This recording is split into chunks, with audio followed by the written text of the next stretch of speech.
You guys like this microphone here? Yeah. Hoi. Oh yeah. That's it right there. There we go.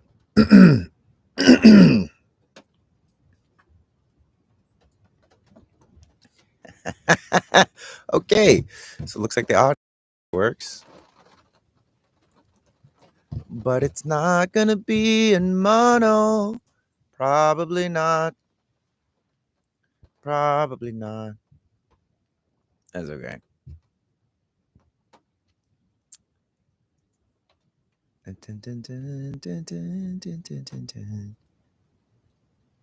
What's up, everybody? How are we doing? Cool. This time, guys, the audio is not going to be any different. You guys are not actually going to hear this really nice audio. This is just for eventually if I'm going into my YouTubes, because I stream live on YouTube as well. I'll be able to cut some things up, and there'll be this higher quality audio. So anyway, turn me up in the headphones. Okay, great, Chacha. This is exactly the kind of stuff I need because I don't know how loud it is. All right, let's see. Is that better? I probably need to go even louder. This is a solid microphone right here. When I laugh, it's gonna blow up. It's just gonna. Oh, maybe. Yeah, I'll do my best to laugh off to the side if I can. I'm definitely one of those people that when I laugh, I feel like my laugh is funny just because of how much energy I put behind it. But anyway, guys, so I want to talk about something. And it's a point of vulnerability because this literally just happened to me yesterday, and there was so much energy around this thing that was going to happen, and in my opinion, I almost made a really big mistake. And so, thanks, Jenny. What's up?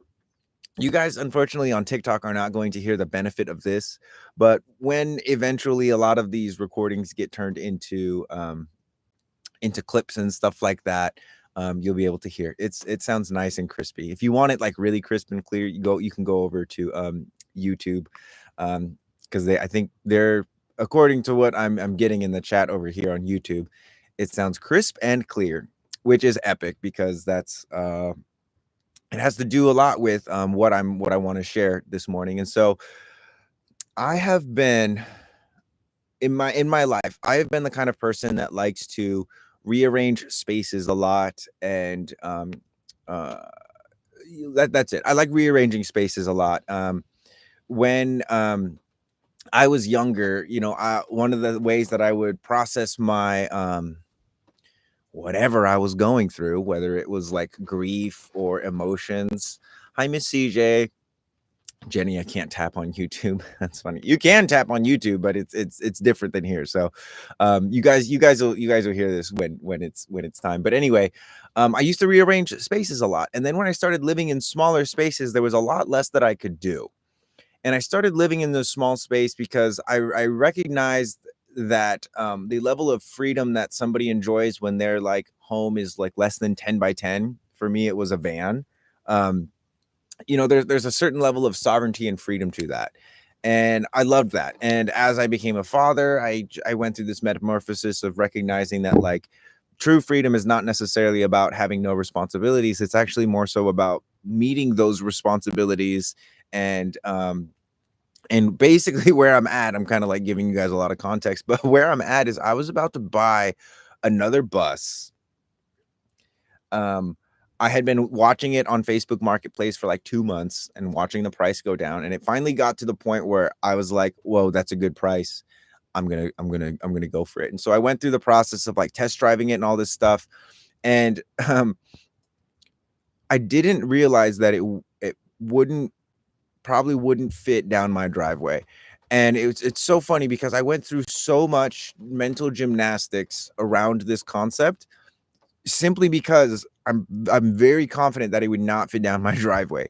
And yet I was still going through these motions of like, oh, let's like, go see it. And it was in decent condition, really great price for the bus, but I could not get it into position. I could not get the asset into position where I live. And so there's no point in getting the asset for me, at least right now in this moment. And it made me curious about this concept of scarcity and abundance, because there come these times in our lives, right, where we have to choose ourselves, and we have to bet on ourselves and like be in the vibration or the state of abundance, or we choose fear, we choose to shy away from something. But that is not always like a clear cookie cut situation, because I was in a mindset, and I notice about myself now where and is why I have really good friends, because my friend is the one who really kind of like, my buddy Luke was the one who was like, hey dude, I don't have you thought about how you're gonna get it down there? And I'm like, yeah, I'll fit it. And he's like, dude, that thing is insanely big. I don't think it's gonna fit. And I'm happy he said that to me, because as a reflector, especially as a third line, you know, especially buying things, it's like I'm on the seller's team. I'm the buyer, but I'm on the seller's team. And I understand why they would want me to buy it, and et cetera. And anyway, what I'm saying, guys, is that strategy and authority is really helpful, because if I were to play this out like I actually would like hold myself to, the strategy for me is wait 28 days before making a decision. And even though I've been tracking the price, going for the first test drive, or to see it for the first time, really is the start of like, oh, how does this actually feel? Because I'm not going to know how something feels until I'm actually in the fields with it. But anyway, I just want to celebrate a win. I almost had a $10,000 third line moment, where I'm going to be like, oh, I learned that buses over 20 feet cannot get down this driveway. But anyway, just wanted to share that win with you guys. Strategy and authority win every single time, guys. And this is one of the reasons why I'm such a huge fan and advocate and influencer in the human design space, because without that, and actually some of the things that I did is I looked at my transits during the first visit, and one of the transits that I had was all about fantasy. It was I have the 41, and the 30 was in transit as I was looking at the bus. And I was like, oh my god, that's the channel of like fantasizing and having new things. And one of my problems, I will tell you guys, one of my problems is working really hard on something, getting it like 95% done, and then finding something else to work on. That last 5% for me, honestly, has been a struggle my entire life. It's so much easier to just like go start something else. But the transits are essentially in terms of like, if you're looking at like astrology, what the transits are, even just in astrology, the concept. So it's like the current configuration and movement and dance of the planets are going to affect the way that light hits us, and also neutrinos. So astrology works off light, right? And neutrinos are a human design thing. And neutrinos weren't discovered till the 90s, guys. This is a particle for up, they already say like, oh, over 70% of the universe is dark matter and dark energy. And then they found neutrinos, and they're like, oh, there's a lot of these things. These make up some of that. And so one thing that's really cool is understanding that science is not complete. You know what I mean? Science is not complete by any means. And what we're able to gather with what we know is that there's a lot that we don't know, and that everything that we learn from this point on is going to change how we perceive everything. And it's going to have us questioning things like the laws of physics and thermodynamics. We're going to live in what quantum age means. We might have to scrap everything up until this point to incorporate the new information that we found. And this is wonderful, because this is true scientific method. If you do a experiment, and your old experiment turns out to be false, or your old theory turns out to be false, what are you going to do? You're either going to ignore the reality and ignore the new experiment, or you're going to change your theory. And this is where human design is a very scientific thing, guys, because what we're doing is we're running an experiment. We're saying, hey, this is my body graph, and this is how my body graph says I'm designed to live, not how I should live or how I'm supposed to be. This is how I've been designed by the neutrinos and by life itself to live with emphasis in these certain areas. Grace, yes, I am a Pisces. Thank you. Pisces, Libra, Gemini, or Pisces, Libra, Virgo. Ciao, ciao. The perfect balance. And And so with human design, what you're looking at is an invitation. This is an invitation to the life that you were designed to live. Let that sink in. For anyone that's like learning this for the first time, or you're new to human design and you're like, what is this? It's an invitation to live the life that you were designed to live. Transits are, again, the current position of the planets. And when you what a long way you've come since Humboldt. Carson, did we go to school together? That's so cool. Hey. It's funny. I was thinking about Humboldt this past week. Found out that one of my best friends went to Humboldt for like the entire time that I was there. I was only there for like a like a semester. But anyway, if you want to know what your human design is, just go to my website, reikimarco.com. You can generate your body graph. I do recommend that you get one of my reports. It's one of them is $20. That's the budget report. It'll do the full analysis of your body graph. The more expensive one, the Reiki report, will give you like my 101 on human design, as well as a list of techniques to practice. And that system is going to be changing, and things are going to be changing. So go get those reports while you can. The links will be there forever, so you're going to get a link in your email, and also after you buy, it'll just take you directly to the report. But again, what you need to understand is that this isn't about like burning down your old life. It's not about like running away from where you were. It's about recovering and shedding some of the things that are not necessarily you, things that you've picked up in your life that you say, oh, someone so and so did this, that's valuable, I'll start doing it too. And it may not be valuable, but it's really, it might be valuable for you. But it's really about having the eyes to see, the ears to hear, the mouth to taste, like to actually like be living the life that you designed. And it's really about cultivating something that not a lot of people have, which is interoception. Proprioception, everyone has that, right? Some not so well. They look around and they can see, oh yeah, there's a microphone here, that speaker's over there, phone is over there. But if they close their eyes, it's like, where's your organs? Where's your heart? What does your heart feel like? What's the condition of your lungs? What's the condition of your sacral? And I'm very excited because I've been working with someone. His name's Pasha, and he's a human design specialist, but a human physiology and physical trainer. His This dude is awesome. We are working on a way of using your body graph as creating an invitation to, hey, this is what exercises to do, and specifically around senses and being able to think with your entire body rather than just your mind. And so there's some exciting things coming through. I can't really talk too much about it. But anyway, let's see. What do I feel about a 40-day fast? That's like the Christ mode activation. Usui Sensei, the guy who brought Reiki, had a 21-day fast. Every like spiritual figure has had some kind of time where they go into the desert. Moses takes the Jews out of Egypt and they go into the desert. And the 40-day fast is actually a metaphor. It's not necessarily a 40-day fast, although it can be. After about 3 weeks without food, your body will die.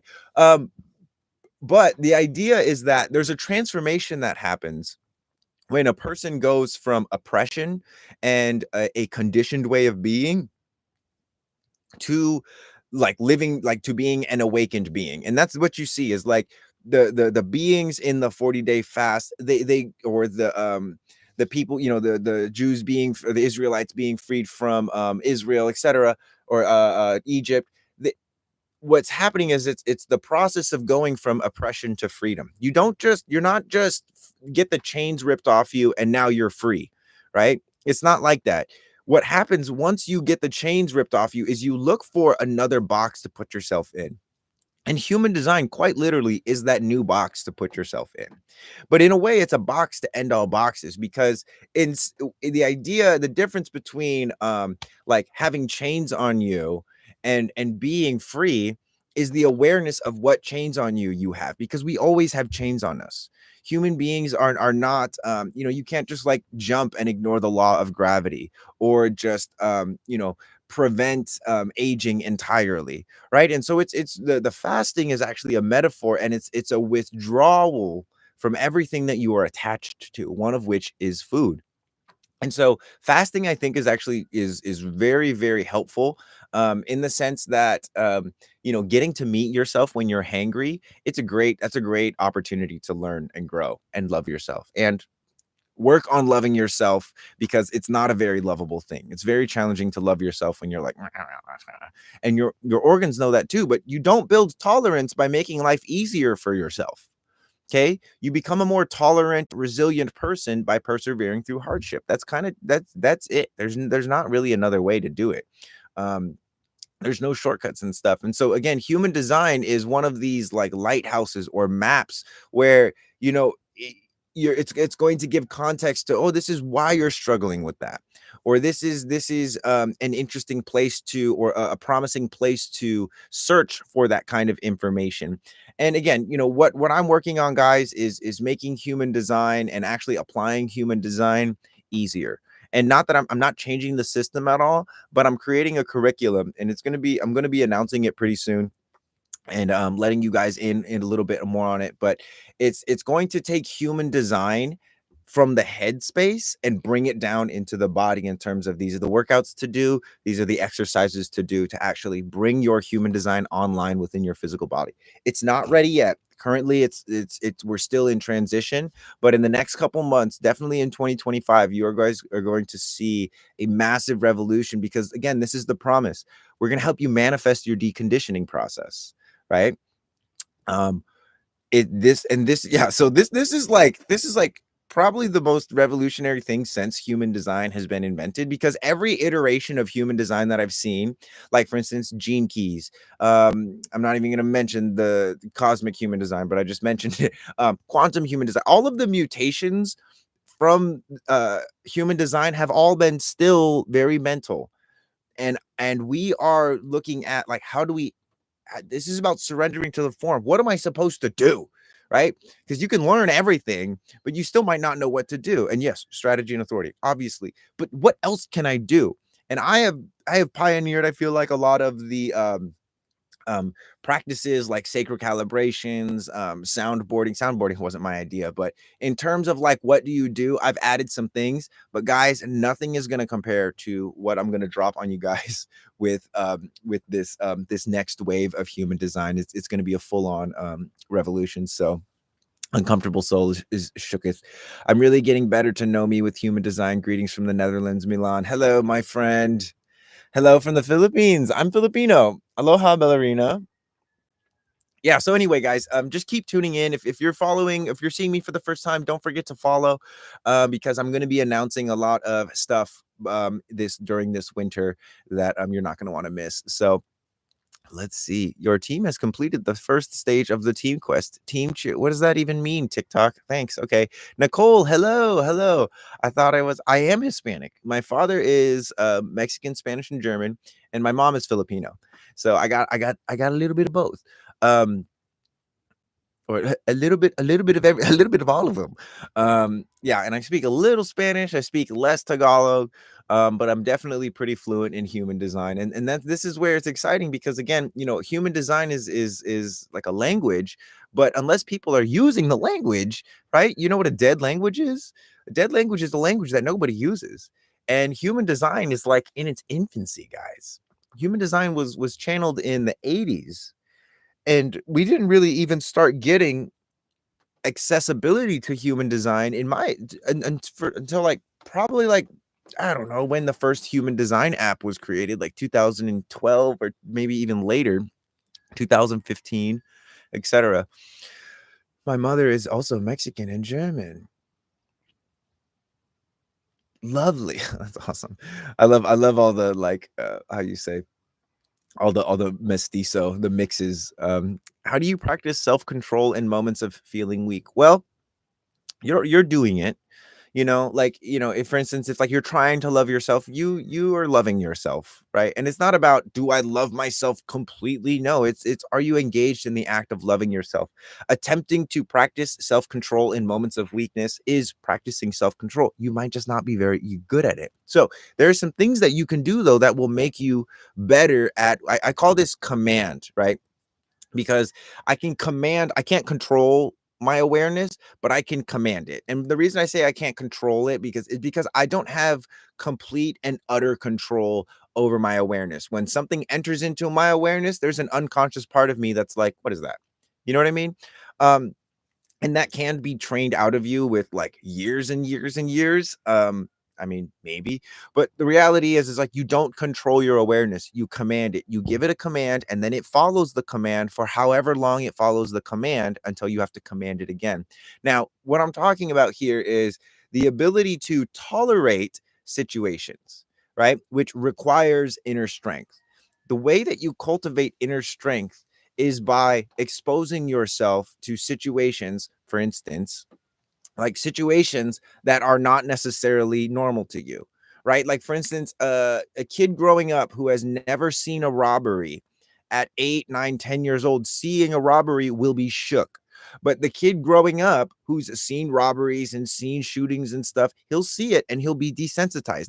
He'll be internally able to process that information because he's seen it multiple times. So it's exposure, it's repetition is the father of all skills. So the idea is that if you want more self-control, the idea is that you have to get stronger and you have to become more resilient and more tolerant. The way that you do that is through refining your sensory mechanics. So human beings have this incredible ability to absorb information, process information, and then share information, right? Everyone's familiar with this. Everything works like it. Computers have a keyboard and a mouse. They receive information, they process the information, and then they show you via a screen or a printer, which who uses printers anymore? Let's be real. Um, with this system, you can make the mouse and the keyboard better, meaning like, or the person typing types faster. Same keyboard, same mouse, but the person typing is typing faster. So you have to learn how to type faster. And the way that you do that is by improving your eyes, your nose, your mouth, and your ears and your hands, right? That's sight, smell, hearing, taste, touch.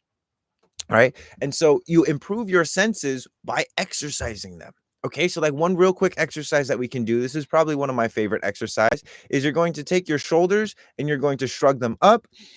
You're going to push them back, and then you're going to push them down. Now that your shoulders are down and your back is pinched like this, if you turn your pecs on, you can get your shoulders to come forward a little bit. Then what you're going to do is try and keep your shoulders squared and keep your eyes focused forward. And you're going to turn your head to the left as far as you can, keeping your eyes focused on that center. Once you're at the max, you're going to swallow, which is kind of hard. Then you're going to exhale and bring your head back to the center. Now we're going to go the other way. Inhale, head goes to the right as far as I can go. Like I'm like trying to break my neck or look behind me, but my eyes are still focused forward. Swallow, exhale. So if you do that, and please do that, because what you're going to realize is, God, it's hard to swallow with my head in this position.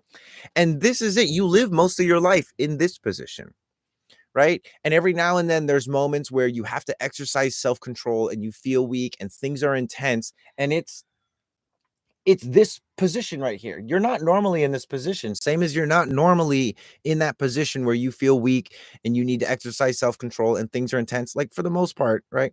Things are how you say, most people like things pretty chill, right? You're not always in a fight or flight response, but when you're in that fight or flight response, the way that you make that moment better for yourself is in the moments where things are chill, you do things like this. This is the same as like going for a run or exercising, right? But instead of exercising your physical body, you're exercising your sensory system. So anyway, I hope that helps. And again, I have an archive that has exercise videos like that, like already. You can go get it right now. It's called The Archive, and just follow the links in my bio. How did you wake up to all of this and start becoming so knowledgeable in these areas? Who are you that is so knowledgeable in the manner of science? I woke up in college. I ate some fungus in college, and had a really rough time dealing with what I saw. Because with the fungus, when you connect in that psychedelic realm, at least for me, I know everything. I'm at the God level of wisdom. And so coming and crashing back down is really like it's harsh. The contrast is harsh. And I didn't have any of this knowledge. I was raised Roman Catholic. I went to a project-based learning school, but before that I went to public school. The project-based learning schools was definitely very different than normal public school. But generally speaking, I went to a similar schooling experience as a lot of other people. And with that being said, when I got into college and I had that experience with the fungus, I was like, we are cooked. We're done. We're done. I was like, human beings and humanity, we're headed for destruction and we're done. So I dropped out of college, which I don't recommend people drop out of college um, just because they're like, oh, Marco dropped out of college, so I'll drop out of college. Um, Consult your inner authority and your strategy. But it's important to know that a true education is not a diploma or anything that anyone can give you. A true education is you manifesting yourself through the inherent circuitry and the inherent physiology that you were born with. That's what a true education is. Educo is the root of education. Educo is a word that means to lead out or to draw out. It's not instruction, it's education. So true education, and this is exactly what we're talking about. And so once I woke up, my first introduction to the world of spirituality was Reiki, which, don't worry guys, there's going to be a Reiki module within the thing that I'm announcing, that so you guys will be able to learn Reiki with me. But Reiki showed me that what I put into my body is what experience I'm going to get. And the way that I put it in is also going to drastically impact the quality of what I'm experiencing. By the way, guys, if you're liking this video or liking this live, when you tap the screen, that means the world to me. And if you share the live, even if you just go click the share button and hit copy link, it's going to help get this message out to more people. So I just want to say thank you for that, because I see every now and then there's some hearts that are pumping up. There's a share. Much love to you guys. Thank you so much. Yeah, so I basically ended up getting out of college, and Reiki showed me that, hey, you're watching a little too much conspiracy videos. Maybe start meditating more. Maybe start journaling and reflecting more. So it made me realize, like, oh, if I change my actions, if I give something different to the world, I'm going to get something back. Because up until then, I was just very negative. I was very knowledgeable and very wise, but I was still focused on the wrong thing. I was focused on everything that was wrong with the world, like much of the world is today, especially with the presidency and all that. Everyone's focused on what's wrong, as opposed to what am I doing that's right for me and the world? What am I contributing to the world? And rather than like, oh, all these people are doing blah, blah, blah, blah. Because there's a quote that I love, and it's like very foreboding. And it's, the only thing evil needs is for good people to do nothing. That's it. Evil doesn't need anything but good people to just sit on their hands. And so, it begs the question, for instance, like Hitler, if the good men in Hitler's time had stood up against him, maybe there wouldn't have been such a massive genocide. Right? And this, of course, it's like everyone's like, but who's Hitler, Marco? Not trying to get into that. What I'm saying is that keep your eyes focused on the good that you can do in the world, because the evil is counting on you to just do nothing. Right? And it's not, you don't even have to be in direct opposition to the evil that you see in the world, as long as you are inspired, like you're moving from a place of love and inspired within yourself, right? Not needing some kind of external motivation or validation. You might inspire somebody that you come across in your journey to do the same. Is again, this is like we're inspiring each other now more than ever because of how much social media is. But at the same time, so many people are discouraged because they're comparing themselves to, this person who's got 1 million followers, to me who's got 250,000 followers on TikTok. Comparison is the thief of joy. You are your own unique being. And my process with human design, and I have friends and clients that I've helped, it's like it's not a secret, guys. It's not a secret. Human design is accessible. It's super affordable.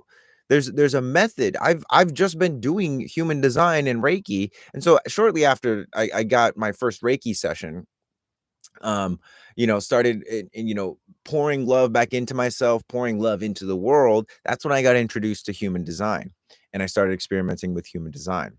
So I care too much about my outward appearance and how I present to people. How does one stop caring? That is very honest, and I will say I super appreciate the honesty. You're on the right path, Kiwi. That's all I know how to refer to you as, um, because again, the beginning of this is just awareness. Oh, I do this. Right, I do this. And so, for instance, some of the things that you are sharing are these points of awareness, and the fact that you're like looking for how do I stop caring, um, and asking these kind of questions. You're in the process of this. And one thing that happens when people are in the process of something, right, is like they want to get to the end, but it's like really enjoy where you're at in this part in the process, because you'll never be at this place again. But what I want to say is, number one, you have to come from a place of love, right? It's don't run away from caring about your appearance. Caring about your appearance is not standalone a bad thing. Why do you care about your appearance, right? Why do what how do you want to be perceived? And this is where you have to come from, because again, you're looking at yourself saying, why do I care so much about my appearance? Oh, well, because I want so and so to like me. Well, what value does that bring into your life if so and so likes you? Well, then me and them get to be together, or me and so will think that I'm doing well and I want them to think that I'm doing well. So there's an importance in discovering like what is actually going on, right? Like the why is there, but until you like suss out what's going, oh, I'm putting on a show for this person to get that, right? And when I don't put on an appearance, then so and so, treats me this way or something like that. So a lot of it has to do with just unpacking the what and the why of what's happening. Now, the why can be like a total rabbit hole.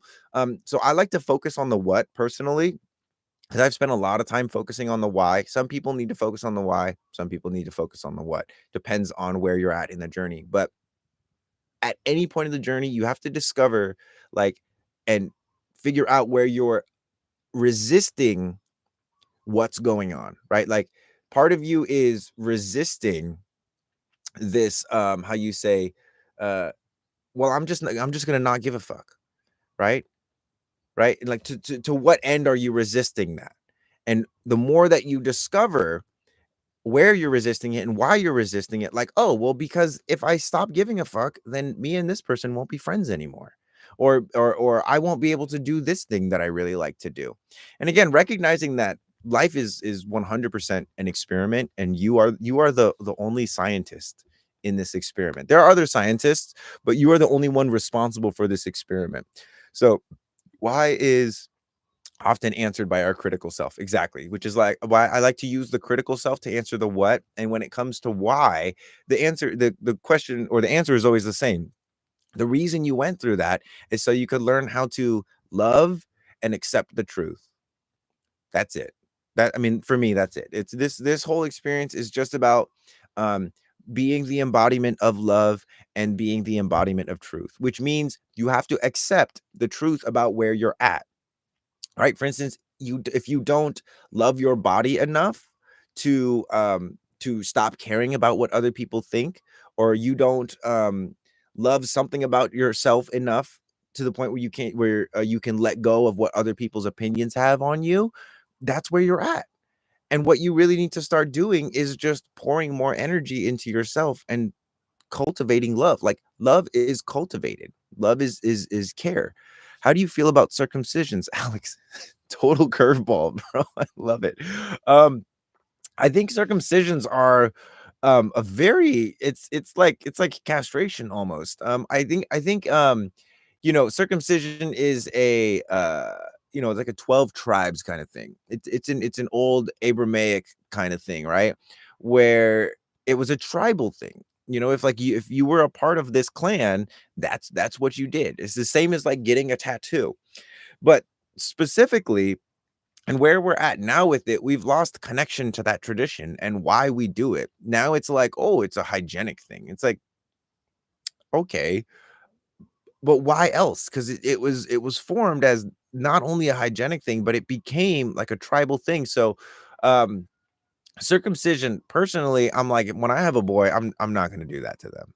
Because that's like I'm not gonna like, oh, this perfect little being, I need to make it more perfect by imposing, by making it more clean so it's more hygienic.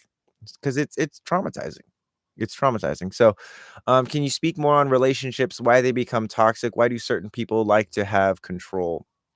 Why does the mind become so restrictive despite understanding life is truly just an experience? It's because we think with our mind, right? Or that's most people, they use their mind to think, and you've heard that before, that like people only use like 10% of their thinking capacity.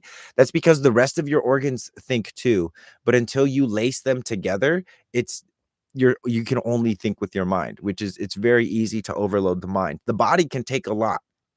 The mind is a very articulate thing. It's a very delicate instrument. But the body, once you incorporate the body, it's like this. If I have a needle and I throw it at you, it's not going to do much damage. That's the mind, right? Same thing. If it's an idea, I throw an idea at you, it's not going to do much damage. But if I hit you with the prototype, if I put a body on the mind, now it can do actions. Now it can, if I put a long wooden pole at the, and I put a needle at the end, I could stab you. That'll do some damage. Your body is the wooden stick. Your mind is just the needle. Society, especially because we've become very virtualized, has put a lot of emphasis and value into the ideas, but not the wooden stick, right? And so, and the body, right? And the body that actually makes the ideas happen, right? We celebrate the CEO, but not necessarily all of the programmers that put energy into building the thing. Some of us do, and there's time for that. But the era that we're moving into, I truly believe, is an era of, we're not going to like CEOs unless they celebrate the small people that actually did the work. That's one of the big differences that we're moving into. As a parent, can teach a child how to make it hygienic. So I don't have any boys, so I wouldn't know. And the circumcision question is actually, yeah, it's very very deep. But I want to talk about relationships because someone asked about that. Why do they become toxic? It's the same as like if you have a DJ that is playing house music, and then all of a sudden he like he like switches to playing what do you call it? Like a let's say ambient world music like in the club. It's just like they're different genres of music. There's different vibrations, and not all vibrations go really well together, right? And sometimes they go really well together, but a lot of the times people are like, Put the other music back on. This is why we're here." And one of the reasons why relationships become toxic, though, is because people get confused where the authority exists, right? Like we all have our own internal authority. So in a relationship, there's two people, they both have their own internal authority, and they share an external authority, right? They make agreements with each other. But ultimately, if these two people are not able to discern the difference between their own inner authorities, the external authority will become grossly one-sided, where it becomes just about what one person wants. And it's not always like that clear, and sometimes it flip-flops, but usually that's why relationships become toxic, is because one person will become the slave and the other person will become the slave owner. And now you're not in a romantic relationship, you're in a master slave dynamic. And that's usually where a lot of the toxic one stuffs come in. One of the biggest pieces of advices I can give to people who are in relationships that are becoming toxic or are highly toxic is, stop looking at your partner and asking, for things from your partner. Start asking yourself what you need from yourself. Meaning, like when my partner starts to talk to me this way, it's not that I need my partner to use a different tone with me. It's that I need to walk the fuck away when this person starts to treat me like that. Straight up. A lot of it is just like you need to know when to walk away. And your inner authority will tell you that, but the other person's inner authority will probably try to influence you to stick around. Are there any ways to find out what time you were born? Don't know for parents don't know nor hospital. Alex. So that's super tricky, man. There is a guy who does birth time rectifications. It's just like it's a psychic thing, it's an intuitive thing. Which I don't have the link for it, but I would do is if I didn't know my birth time, is I would get Neutrino Design because they have a birth time rectification feature. And I would take that birth time rectification feature and I would use it every month because what it does is it asks you questions. And if as long as you know your birthday, you can figure out, oh, I might have been born in this window, or I might have been born in this window, or I might have been born in this window, etc. And I would take that test every month for like 18 months. So that's taking it 18 times. And after those 18 months of testing, my bet is that you will settle on, yeah, this chart is the one that feels the most natural. Because again, the idea of human design is that do this and see for yourself how much better life is, right? Like who in the comments right now, and if you've been quiet the whole time, fine. Now's the time to talk up though. If anybody can state can provide ABC with time around $5. Interesting. I know it was born around 11 p.m. I just don't know the minute. Gotcha. Okay. So that makes it a little bit easier. Neutrino Design would still be your method because you'd be able to see like around 11 p.m. what their changes were. Sometimes there's not that big of changes. Sometimes everything changes. So you just have to go and see for yourself. And if you want to get the app, by the way, people, you can get it from my website at 25% off. Which the price is only like $37 for a year, $37 a year. But you can get it at $26 a year, and it's the same app. It's just going through me because me and the developers are homies. So, anyway, what I was going to say is human design is like do the experiment and see for yourself if it's better. And if it's not, ditch the experiment. So anyway, yeah, experiment with it.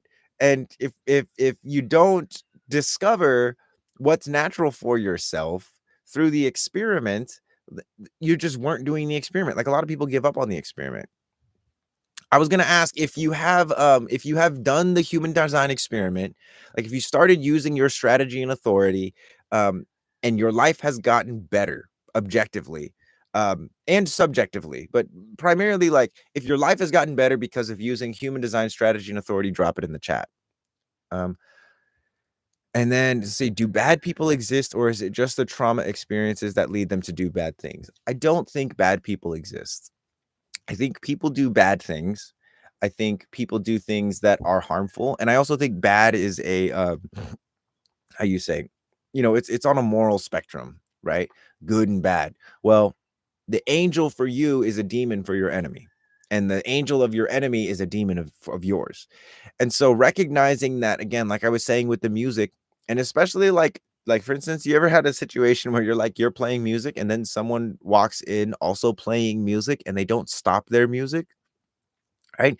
It's a conflict of music. It's a conflict of frequencies.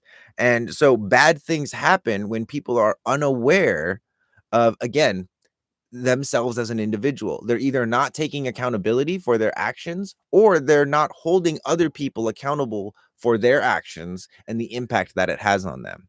Right. And this is the thing. People are usually deflated in themselves, meaning they're like pushovers and people take advantage of them, etc. Or they're inflated. They're the ones doing the conditioning. They're the ones saying this is how things need to be, etc. With astrology, I map clients' life and perceive it and can also rectify birth time. Yeah, there's a handful of different ways. And again, it's like, one of the disadvantages of not knowing your birth time is like, oh man, there's all these extra steps and blah blah. But one of the advantages of not knowing your birth time is the fact that you can't just rely on some chart to tell you who you are. You have to actually cultivate the self-awareness and the experience to know for yourself and see for yourself. This is actually a benefit to not knowing your birth time. So in a way, insecurities can be the reason why it causes issues. Right. And insecurities are just literally, it's like you just haven't invested enough awareness or cultivated your natural gifts enough. It's comparison. It's, oh, someone else does something better than me. I'm not good enough. Right. Okay. But what can you do that the other person sucks at? Right. This is the thing. So anyway, you perfectly articulate things I see/feel, but can't translate properly. You're welcome, Casey, and, I'm happy that I do that because 'cause I'm a 3/5 reflector, so I think that's what I'm supposed to do. Kiwi, how do you feel about death sentences in the case of no one is bad? So, I believe that when people do things that are bad, instead of punishing them, we should first try to love them. Right? Like instead of putting somebody in a prison cell, what I think we ought to do is make them work with horses, right? Because horses are incredibly empathic, make them do how you say for reforestation projects. Like put them in situations where they can get heavy doses of love because all the prison is doing is just validating their belief about themselves that they're bad and that they need to be punished. And even if someone assaulted a kid, and this is something where, like, especially as a parent, I would want revenge, but we have to start to learn to we have to learn to see beyond, right, the initial, like, delivering of justice, because there's a saying, it's the child who doesn't feel the love of his tribe will burn the village down just to feel the warmth, right? And so, exactly, Kiwi. It's like fighting bad with more bad, which is like if something is on fire, fighting it with more fire is not always going to work. A controlled burn will work, but in terms of like a controlled burn, like for instance, if someone assaults a kid, you don't just let them walk around and be like, "We forgive you, we love you." They have to do penance. They have to atone for they're guilty of things, but there's a fine line between guilt and shame. Guilt is you did something wrong. Shame is you are wrong. There's something wrong with you. Most people, straight up, most people, and I would and this is like slippery territory, but most of the killers and psychos have the same makeup as genius artists and genius musicians and genius inventors. They have the same how you say mutations, except that their gifts, instead of being how you say valued and loved, they were suppressed. And it's yeah, it's a wild thing to talk about, like crime and punishment. And it's definitely a very interesting, like if you were to ask me to develop a system of delivering justice and rehabilitating people that break the law or commit um offenses against other people, that would be a fun experiment. I don't know how good I'd be at that, but it would definitely be a fun experiment because for me in my world, like, when people do bad things, like, they're punishing themselves until they go completely numb, right? Until the person just completely, and this is what you would consider like a Luciferian experiment, or like actual evil, is having free will. We can like disconnect ourselves from God. Right? You can disconnect yourself and numb yourself using any kind of substance. You can disconnect yourself from empathy. You can disconnect yourself from pain in your own body. You can also disconnect yourself from pain people are experiencing in in their bodies. One of the reason why human beings nowadays have so much anxiety is because they're more aware of the suffering of other people now than ever before. Let that sink in. You're more aware of the suffering and the pain that other people are experiencing more now than ever before because of social media. And it's causing a lot of uh, dysregulation because we've not spent generations doing that. Empathy only extends typically as far as you can see. We can see a lot further now. You know what I mean, guys? Like, we can see on the other side of the world. But the reality is there's no good or bad, because something that might be good now might be bad later.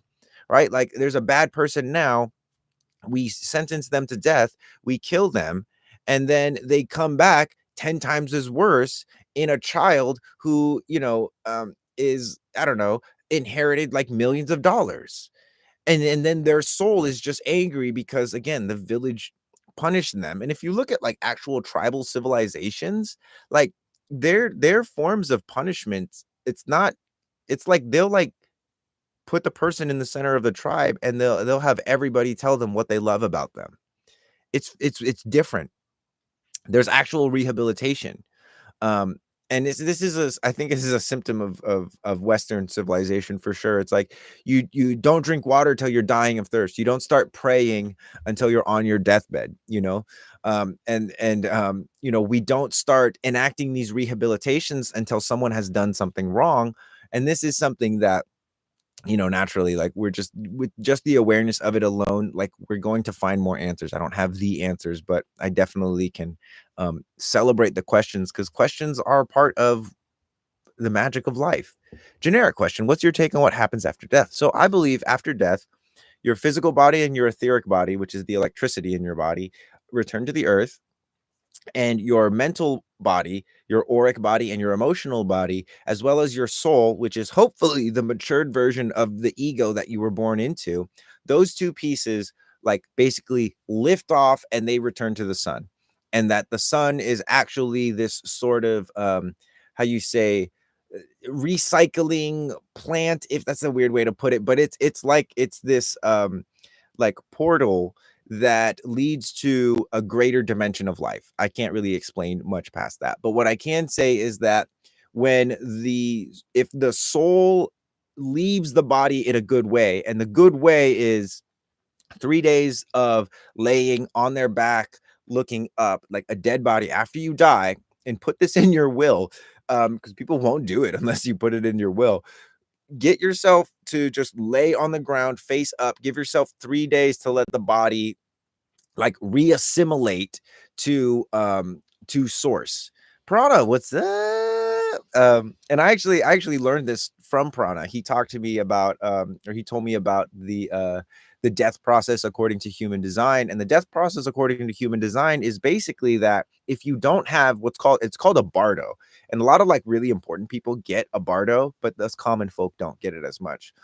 There's a whole conspiracy about like funerals and how we treat the dead. Like it happened during the Civil War. Basically, some like smart businessmen just like how you say, oh, we need dry ice. Oh, interesting. Let's talk more about that. I didn't know about that part. But these guys basically, like during the Civil War, they convinced everyone that they need to bury their dead immediately, and again, just got in the way of the true funeral rites, which is allowing the body some time to transition. And if you think about it, it makes sense, because it's like we take 9 months before we're born in the womb, so we can't get 3 days of like being unborn. What is this dry ice we're talking about, Brana? That's really interesting. So, Kiwi, where does addiction stem from, and how do you detach word from your addiction? Kiwi, I'm so stoked for you. You are like, I don't know where you're at in your journey, but I'm very stoked for you, because I remember finding like a well of resources and wisdom, and just like asking all the questions. Like it's awesome. So practically for those around to keep the body from rotting. Ah, okay, that makes sense. Which back in Atlantean days, I would imagine they had songs to keep bodies from rotting, at least until it was time for them to decompose. But the how you say, addiction is a symptom. Like if you smoke a lot of weed, or you are addicted to sex, or you're addicted to social media, it's a symptom. It's not the cause, right? It's not actually about what substance you're using. It's about what hole are you filling in your life with that substance, right? Like a lot of people will fill the hole of worth in their life. Like they don't feel worthy, and so they go online and they look at worthy things, or they don't feel connected. They don't feel like they have a group of people that they connect with, and so they go find some drug addicts to be connected with, right? And so a lot of it is really addressing the root cause, which is some form of loss of connection, right? And by loss of connection, it's easier now than ever to be out of connection because we live in skyscrapers and we don't actually like look at the natural world around us. We go to the supermarket and get our food rather than going out and hunting it or picking it ourselves. And so it's very much so like getting back to our natural self, getting back to connection is like you never really lose it, but over time it's like you will suffer from the lack of connection and you will develop coping mechanisms as a way of compensating for the lack of connection that you have in your life, which one of the things that's really challenging when you're like waking up is oops.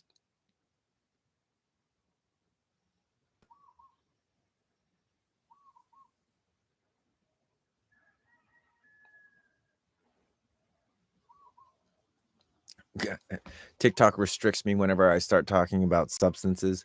um it's funny because like I'm sure they don't intend to stop someone like me from talking about substances, but there are probably a lot of people on this app that are like, yeah, this is great and blah blah blah. But again, like the NPCs, why do people watch NPCs?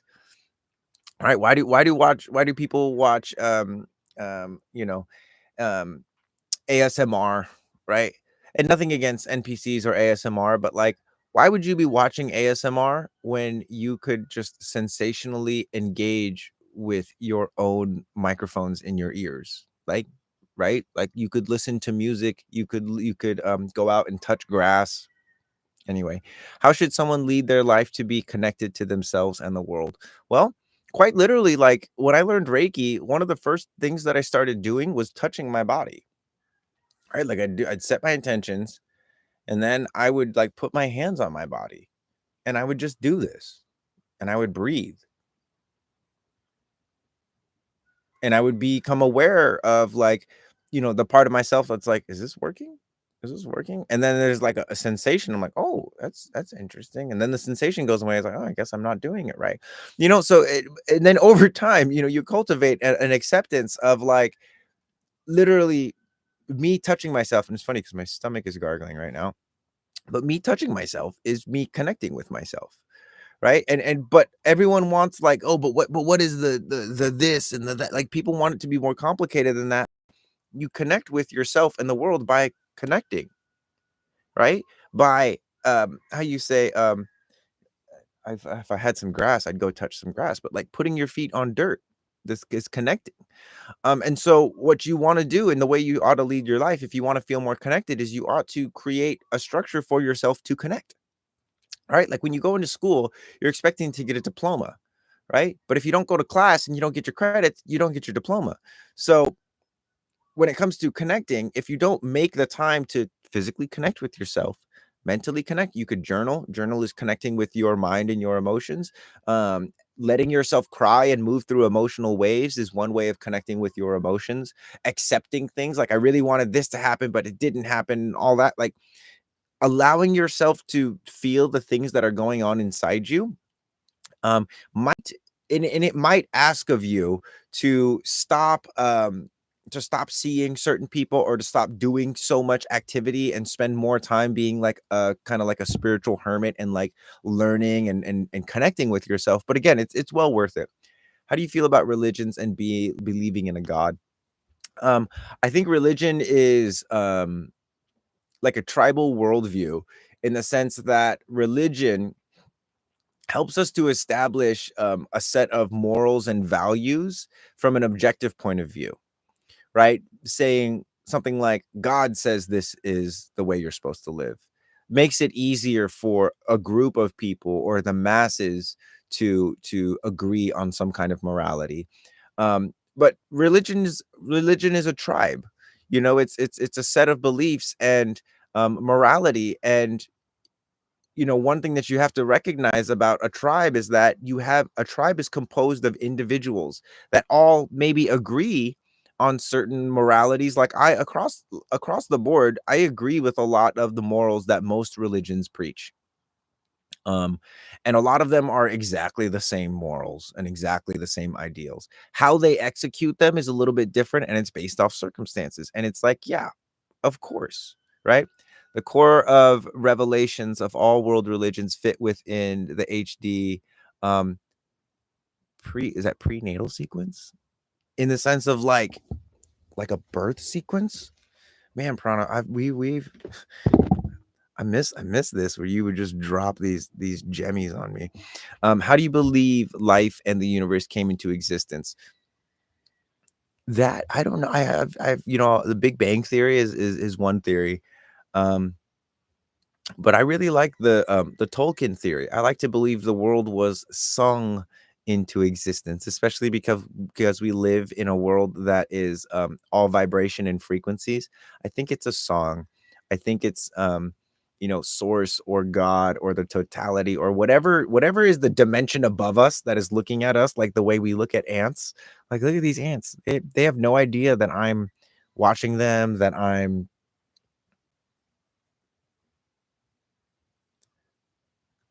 You know what I mean? So for me, one thing that makes me sleep really well at night is thinking about a bunch of angels or cosmic beings singing a song. And scientifically speaking, that would be like a bunch of stars with a bunch of planets around them vibrating at a certain frequency that we're able to exist in. And so the beginning of that Big Bang theory is kind of just like the beginning of the song, and we're like, I don't know, halfway through the song, whatever. Have you ever heard of plant songs? I have heard plant songs before. Like they connect nodes to plants and then they plug them into synthesizers and stuff. That's so cool. HD cosmology, our universe is an unborn female entity currently entering the third trimester. There it is. That's it. There it is. That's what I remember that the unborn god phase, and we're just like cells that are like just kind of do it. We're a part of the system. If I were to believe I'm completely different person, would that manifest into reality? It depends if your belief translates into actions, because you can believe something about yourself but never take any action towards it, and that's not going to manifest anything. I don't think. If you take small actions towards it, it'll manifest. If you take larger actions, it'll manifest probably faster. Opinion on mindset shifting and manifestation. How can you do so? How can I do so? Oh, so number one, like changing your neurochemistry. Sorry, YouTube. I whacked my microphone there. Changing your neurochemistry takes time, right? It's like building a highway in your brain takes time. And so one thing that you have to do is understand that the amount of time that it takes to build, dismantle, and rebuild neural pathways is like 18 months. It's not 30 days. It's habit. They say it takes 30 days to build a habit, but to really like solidify a new paradigm takes like 18, like a year and a half, right? And once you do that, then there's the process of living that out until it becomes ingrained in your cells, right? And so a lot of us are having to work against inertia, like the way that we have been our entire lives.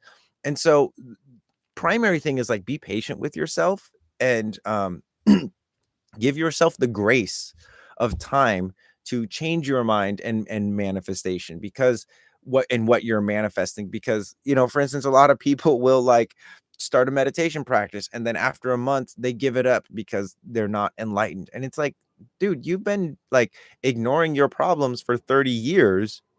You think you're going to solve them in a month?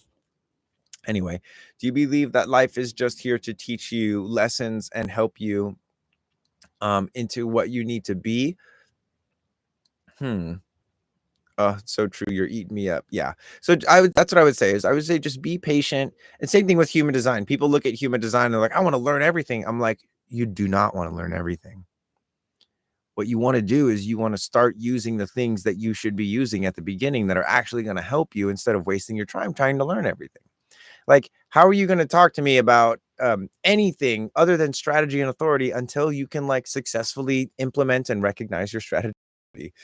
So I tried balancing my chakras with the pendulum and my crown chakra, and it went wild, right? So probably, and if you look, what is your what's the constitution of your head in human design? So in human design, the crown is called the head, and it's where we receive pressure to think about things, right? So for instance, if you have an undefined head, That means that typically a lot of the inspiration and the fuel for thinking is going to come from other people. I'm really inspired by the way this person does things, or I'm really inspired by that person doing stuff. And a lot of it, although it's how you say, maybe beautiful, is not actually relevant to inspire us. It's not necessarily a pressure that is appropriate for us all the time. That's one of the challenges that undefined head people have, is they're trying to solve other people's problems because they're inspired and they want to help. But none of that, or a lot of that, is not necessarily relevant to myself, and I might do that as a way of ignoring the things that I actually have to do for myself. So are you trying to find to manifest what you think you should be, or model someone else? Good question. Very good question. Prana knows how to ask those questions. Do you think it's wrong that people go into relationships to heal? No, not at all. I think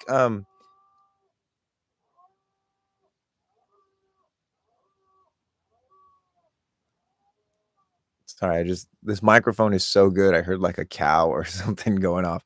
Um, I think all relationships are healing. You know, did you guys hear that too? It sounded like a cow. That was funny.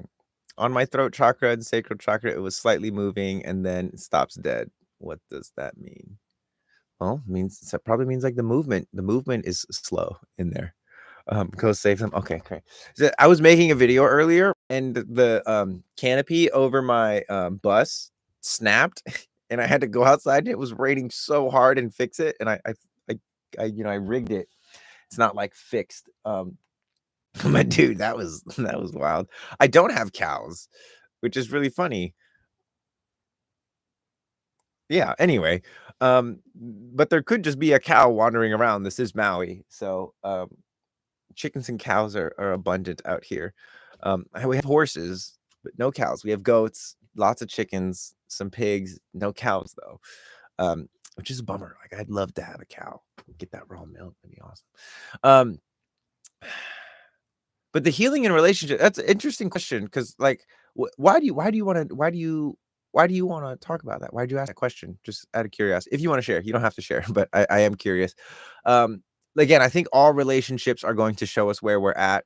I think one of the things about relationships that a lot of people don't get, especially people who are accusing their partners of being narcissists, what they don't get, and they what they're here to probably learn from the relationship, is that you get what you are, you get what you deserve. That's it.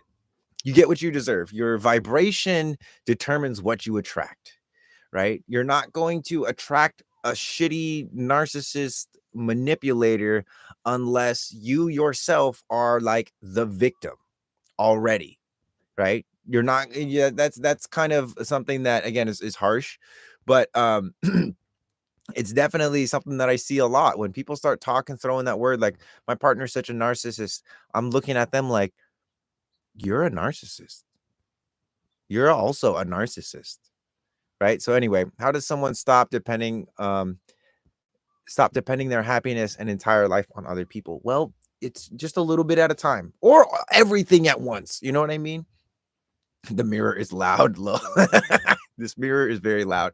Um, you do it a little bit of it at a time, Kiwi, or all at once. You know what I mean? Like you could stop seeing all your friends. You could quit jobs. Like you could just completely shift your vibration one night. I don't recommend that. It's very jarring. Um, hello, Janet. Welcome to the live. Um, so yeah, it's one step at a time, you know, and literally it's one decision at a time. Because what you're going to learn, especially with human design, is that life comes down to a series of decisions, and in every decision you're either going to use your strategy or not use it. You're either going to consult your inner authority and consider your inner authority, or you're not. The more that you use your strategy and consult your inner authority with making your decisions, the more you're going to be making decisions that are actually correct for you. And over time, you will stop needing the validation of other people. That's what I can say. I just have these questions because I went through my first relationship. Got you. Yeah. So, for instance, every relationship from this point on is going to you have that last relationship that you had as a frame of reference. So every person that you're with, it's going to be like they're not like this guy, or they are like this guy in this way, or girl, or whatever it is. Um, and you're also looking to others, just generally, this is what humans do. We're looking to others and saying, what is a healthy relationship? What is a not healthy relationship?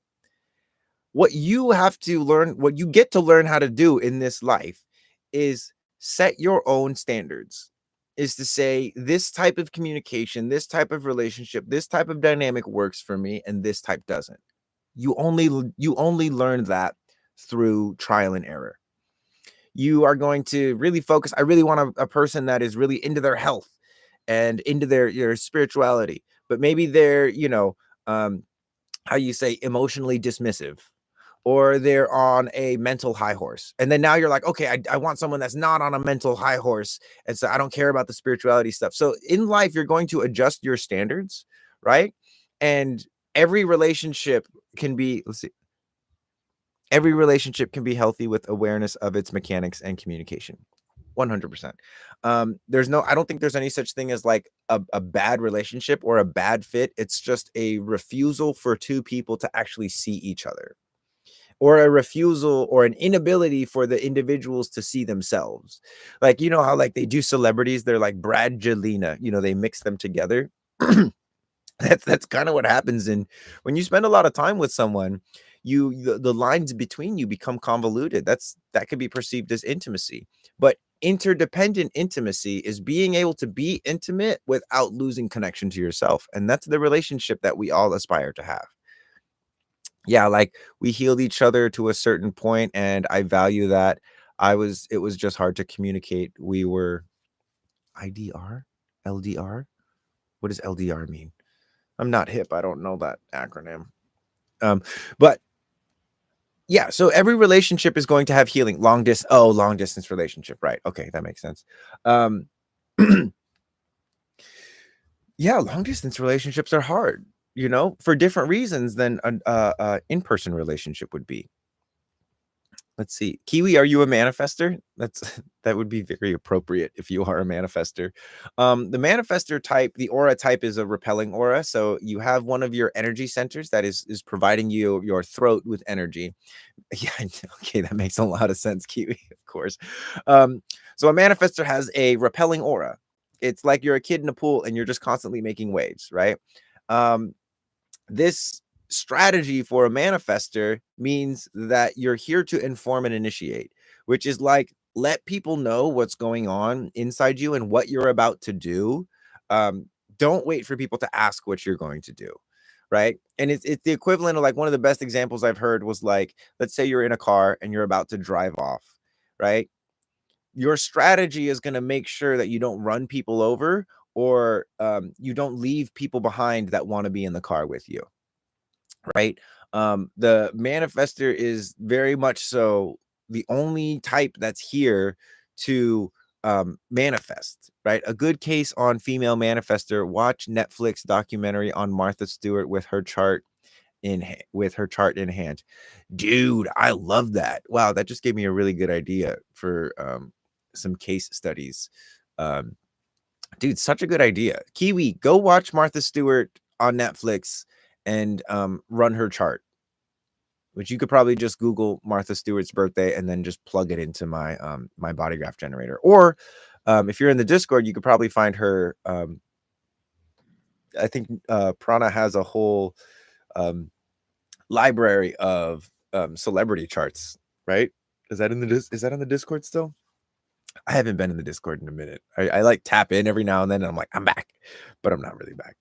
That's just how it is. So as a projector, is it harder to manifest in life? No, not necessarily. As a projector, you just have a different style of manifestation. So 90% of the population is designed to manifest in response. And the other 10%, or the 9%, I guess, which is manifestors, are here to manifest through creating something to respond to. But regardless, we are all manifesting in co-creation.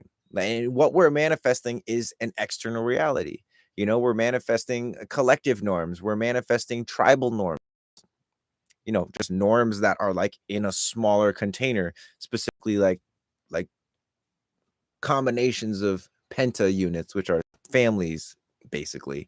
So like you could think like a small town could be considered a tribe, or a village considered a tribe. um and just as well as that we're all individuals, and so certain things that we can't do with the tribe and we can't do with the collective, we have to do, how you say, with other individuals. But it very much so is manifestation, is co-creation. It's co-creation, and you grease the gears, so to speak, in manifestation, when you're able to acknowledge and recognize what you bring to the table, as well as acknowledge and recognize what other people bring to the table. Because it's like in a video game, or in a movie. It's not just all warriors. It's like a warrior and a mage and an archer and someone that makes healing potions and a priest. And it's a combination of things. And depending on what your quest is, you're going to need a combination of things. And so anyway, it's hard if you're trying to manifest like a manifester. Exactly. Yeah. So instead of being the one to initiate as a projector, recognize your own value, like value your own value, right? And then don't work with people that are unable to recognize your value. And wait for people to recognize your value, because if you go around being like, do you recognize my value, do you recognize my value, you probably have done this before in your life. And it's just like, it's this like, hey, please validate me thing. And it's just like, again, not necessarily very attractive. And you're also like sticking your finger in the soup, and you're ruining the soup. Just wait, be patient. Most people have to, again, if you've spent 20-30 years of your life living one way, and now it's like human design says experiment with this, and you don't see immediate results within the first month, don't give up. Like I said, it takes 18 months to like change your mind about something truly. And so give it at least 18 months. And for a lot of people, and manifesting generators, reflectors, and projectors, you are all going to have to confront loneliness. You're going to have to confront boredom, right? And what I mean by that is, if you don't start to cultivate a relationship with loneliness and boredom, there's a certain threshold of consciousness that you cannot get past. You have to learn how to tolerate loneliness and boredom. You have to be at that place where you're like, man, I feel really lonely, but also at the same time, like, no one is upsetting me. Because most people's problem in life is that they have the wrong people in their life. And the reason they have the wrong people in their life is because they don't know how to pick and choose people based off of an inner authority or something inside them. They're just like, oh, these are the people that are at my school, or these are my cousins, or these are the neighbors that I have, or these are the kids of the friends that my parents like to play with, right? And as a kid, we don't have as much command. But as we get older, we're able to cultivate that command. So anybody that's using a smartphone right now and engaging in this live, you have the ability to completely fucking transform your life in a year and a half if you just commit to a proper human design experiment. And again, I have reports on my website that will lay the entire plan out for you. And I'm also building a community that's going to be able to empower you guys and allow you guys to connect and educate you guys on methods that I'm actually going to be pioneering with a biomechanics specialist and a sensory mechanics specialist. And you need the neutrino design app for sure, like the neutrino design phone widget. Dude, I'm so Alexander sent me a screenshot of that, and I was driving and I saw it and I was like, what, oh my god. And I'm usually not like on my phone while I drive because I'm driving. But it came up and I saw the preview and I was like, wait a second, is that what I think it is?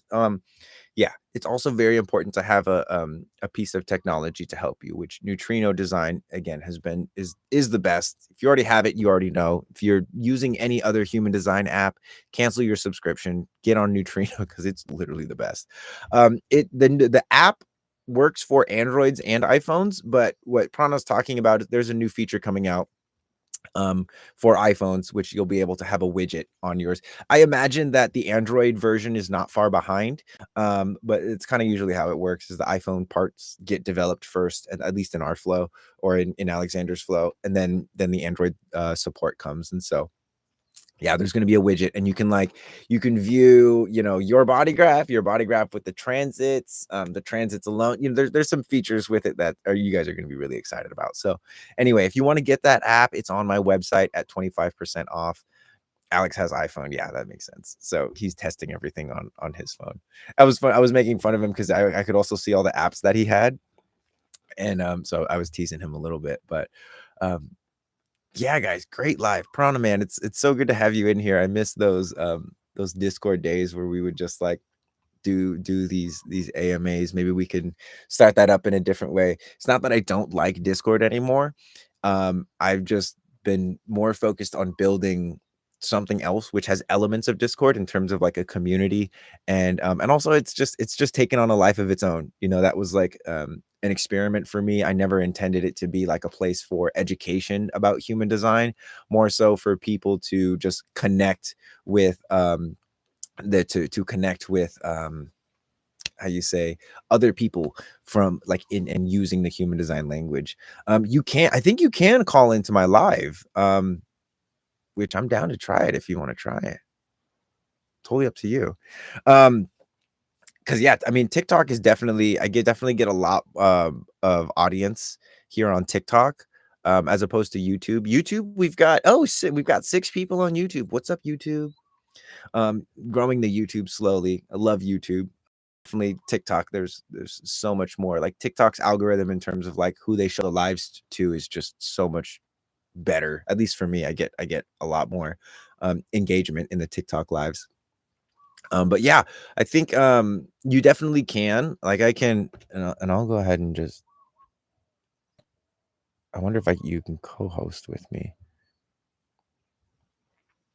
Guest. Yeah, I can invite you. I've only got about like 20 minutes left here, so this could be really fun. My Lord Prana, are you there? Hey, what's up? Can you hear me? Yeah, I can hear you. There he is, guys. Wow, it's been a while since we've been on a live stream like this, huh? For sure. Oh man. Well, man, it's wonderful to have you. I really because I've been studying design for like, I don't know, like 10 years now, but it's been like a thing in your life, like your whole life, right? Yeah, since I was like 16. 16. Dang, man. Like I can just imagine, and I wonder how many people in here are 16. Sometimes I'm really surprised at the age of the people that are in this chat. But for anyone in the chat, imagine learning human design at like 16. That's just wild. That's so wild to me. Why do people experience trauma differently? And why am I so sensitive? Also, Prana, what is your type? Do you want to take that one, Prana? Tell us your type, and then maybe if you could talk about that, I'd really be interested to hear your perspective on why people experience trauma differently. Yeah, sure. I'm a 2-4 emotional split definition manifesting generator. It's the full term for how you'd label my design. Love it.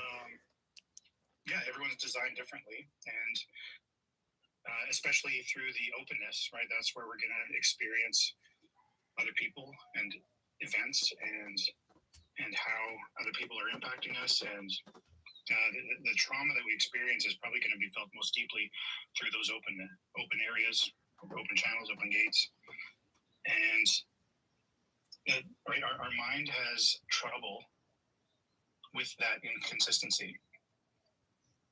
What we want to do is fix that inconsistency of our openness by by taking on what are called adaptive strategies, right?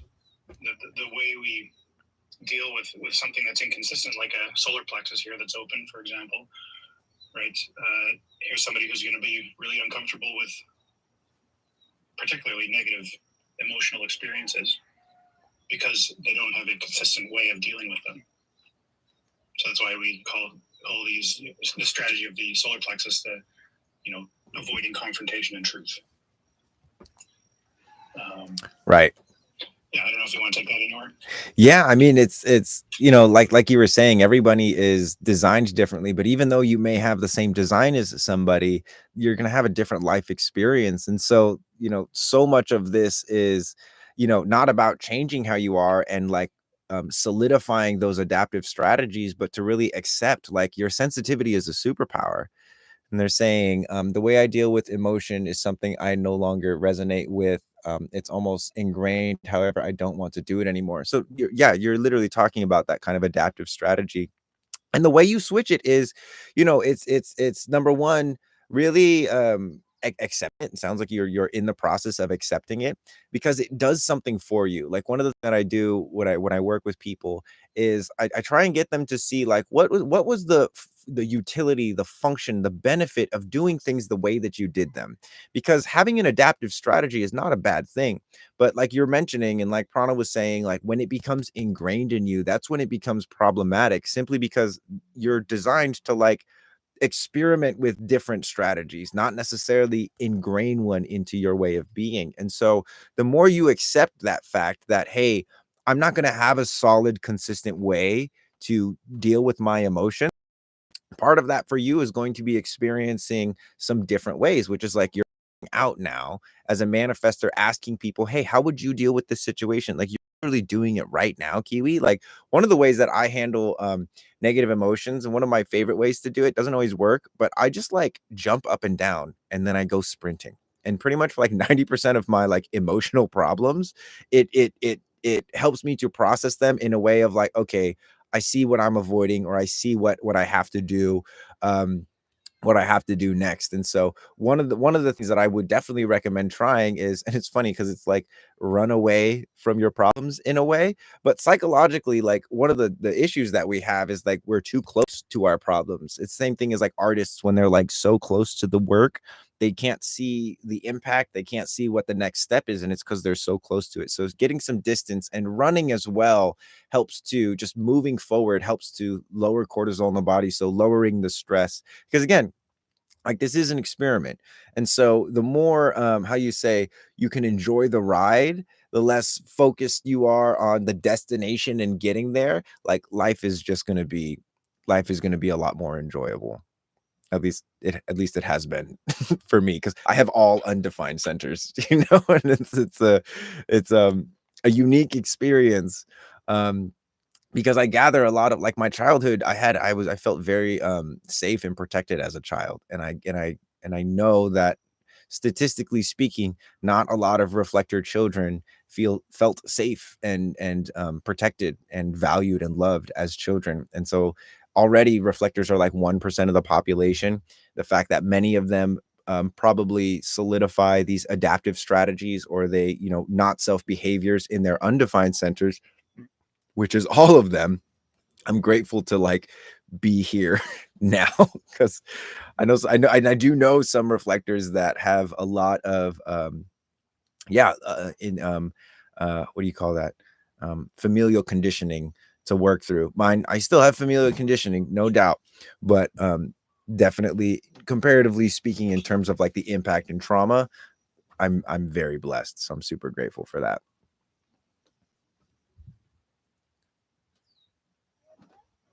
And yeah, and again, these ingrained strategies, like one of the weirdest things to do is to be like, oh, this thing is limiting me now, but how was it beneficial to me? Because survival strategy, it's like it'll keep you alive. You can't get to thriving with one of these adaptive strategies, really, but it will keep you alive. So what is it that you need to be kept alive from? Is kind of the question. Or like, again, what is the utility? What is the benefit? How can you like graciously say, hey, thank you for keeping me alive and keeping me safe during this time. Thank you for helping me navigate this. But I see what you are now, and I'm going to experiment with some other things. It's kind of like a relationship where you love someone, but you realize that they're stifling your growth. And it's like, what do I do? I love them, but I don't want to leave them, but I can't move forward with them. So what do I do? And again, this is one of those situations where it's like life does not reward people who are unwilling to like risk you know, not knowing who they are, risk defamation, risk stuff. Like life is risky, and also no one gets out alive. So it's worth the risk, especially if you yourself and you're how you say internally inspired to like take steps forward. And again, Kiwi, I think you're doing a really good job right now, asking a lot of questions. I struggle to find happiness and purpose in my life. I've tried various hobbies, yet nothing seems to fulfill me. How do I find myself as a manifester? So what do you say to a manifester that asks you how to find yourself, Prana? Do you have an open I'm not G going to center? tell you what to do. No, I'm sorry. Go ahead. I look at the G center. Yeah. This is not her chart, but Yeah. you would look to the G center. What kind of things would we look at in the G center? Obviously, it's like defined G center or undefined G center. So Kiwi, maybe start there. Is your is this center defined or undefined for you?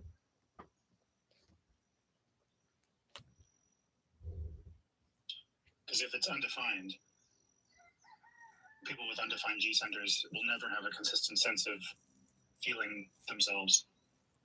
Yep. I can attest to that. That's where I was gonna go. I was curious if you were gonna say something else, but yeah, as someone with an undefined G center, like even the work I'm doing now, it's like it's fulfilling for different reasons. It's not like an identity that I'm looking to solidify. Like I'm genuinely looking to actually find other people and help them find themselves. Is kind of where a lot of my identity and value I feel like lives. So whether if it's either going to be yellow like this or it's going to be white like one of these other centers. So if it's yellow, then it's defined. If it's white, then it's undefined. When the G is defined in transit, do you feel the difference? Ooh, it's funny because I'm not one that like tracks the transits super heavily. Like I definitely track the transits, but okay, so she's got a defined G center. So you're it's like you just still have to keep looking, right? It's like the idea is that and what is your I guess what is your authority? Now we're just doing live readings, which there's gonna be a place for this kind of stuff pretty soon. Um or I guess a more official place for us to be doing like actual live readings, which I'm excited. And I'll send you a message afterwards, Prana, to kind of let you know what I'm working on. Um, but yeah, with the difference for me and like the G and like things are turning on and off so much as a reflector. One of the things that I recognize with the G center is that usually when the G center is defined by the transits, I'll notice that those are the times that I'm usually um more focused on my direction, like more focused on like looking at things from a point of view of like, is this the right direction for me to move into? And because it's a transit hookup, that's just information for me. That's not like my point of decision making. My point of decision making is going to consider that over the course of 28 days. And so that's why like when I started these lives, I just went live for 28 days. Not every day, but I had a live schedule for 28 days and I was like, this is a lot, but I still like this, so I'm just gonna adjust the dynamic, adjust the frequency of what of how often I'm going live and when I'm going live. And now I've found something that kind of sticks, but I'm not convinced that it will be this way forever. At some point, I'm not going to be able to do this current schedule. And so for me, that's kind of how I integrate having an undefined G center. Is there's pockets and moments where I will like look at that stuff, but ultimately I'm still moving in these like 28-day lunar cycles, which can, again, that could be different for how you say the other types. I can really only share from my own experience and the things that I've seen with people. Let's see. An undefined sacral is really confusing. Could you clear that up? Prana, you wanna speak on the undefined sacral with a defined sacral, or The undefined sacral. The theme here is not knowing when enough is enough. This is the center for kind of building and connecting and growing, whereas the fertility center. There's a lot of sexual themes through here, but it's kind of, if you don't have it defined, it means you don't have a consistent sense of that drive to build, and that feeling like you can never have enough of that drive to build, looking for ways that you can kind of harness other people's energy and kind of build off of the momentum that you can kind of sap from other people. That becomes very attractive to you. Whereas, the people with the defined sacral centers, there's this pattern of using up your energy to exhaustion and then feeling satisfied and exhausted at the same time. And there's a sense of satisfaction with that, where if you don't have it defined, you can work and work and work, and you'll never feel satisfied enough. right? Which is like, for me, I've interpreted that as like I have to find something beyond the satisfaction of the thing as a motivation. And deeper in, looking into my actual motivation in human design, it's guilt. And one of the most motivating things for me is, if I don't put this information into the world, people aren't going to get it. And people, when I was young, I had suicidal thoughts. And my guilt motivation is like, look, Marco, if you don't do this, if you don't go live, if you don't share your content, if you don't manifest what's inside you and what you're interested in into the world, there's going to be people with suicidal thoughts, and the suicidal thoughts are going to win. That's one of my points of motivation. And it's not necessarily always satisfying, but one of the things that I recognize, especially as a reflector, and again, a part of a very like one of the most minority groups in human design, is like, what I realized is, like, if the generators aren't using their sacrals, if the manifestors aren't manifesting, if the projectors aren't guiding it, if the reflector isn't reflecting, the whole thing falls apart. It really does. And it's so beautiful because this creates so many opportunities, kind of like cooking or music. For we only have 12 notes in music. We only have however many herbs and spices in food. There's a lot more in food, but we only have we have a limited number of things to work with. But there's over time, there's infinite combinations and different sequences. And right, it's not about playing it safe and like getting out alive, because no one gets out alive. I forget who said that. I heard that for the first time and I was like, that's hilarious. It's like, no one gets out alive. So like, take the risks. And you can be miserable, like working for someone else, or living, out adaptive strategies and living out your not self. Yeah, like, so you might as well be miserable at least living your own life rather than somebody else's life, I guess is the term. This is weird. Let's see, what time is it? All right, guys, it's time for me to get ready for my next session, y'all. This was an awesome live. Prana, bro, thank you so much for hopping on here at the end. That was really fun. I'll reach out to you. Let's reconnect, because if you're into doing more stuff like this, if this is satisfying for your sacral, I would love to come feature you here on a different platform, because Prana has been he joined the Discord, um and has just been, again, he's got his whole other things going on. I don't want to like talk too much about what you got going on, Prana, but he's just here to share information when his sacral says so. So you guys are very blessed that you got a little bit of Prana today, because the dude is a wealth of knowledge. And yeah, thank you, Prana. We'll catch you next time. Yeah. Yeah, I'm open. All right. Sounds good, man. Well, everyone, thank you guys so much for such a wonderful live. I'll see you Friday. Again, my schedule is Monday, Wednesday, Friday at 9 a.m. Hawaii Standard Time. If you're not following, make sure you follow. If you want any reports or one-on-one sessions, come to my website, reikimarco.com. Also, make sure you guys get this app. Neutrino Design. It's on my website. Just go click the button, subscribe. You'll be able to download the app. You'll get a code in your email, and then you take the code, plug it into your app, and you get used to of the app. So with that, guys, much love to you, and we'll see you on Friday. Prana, love you, bro. Catch you later.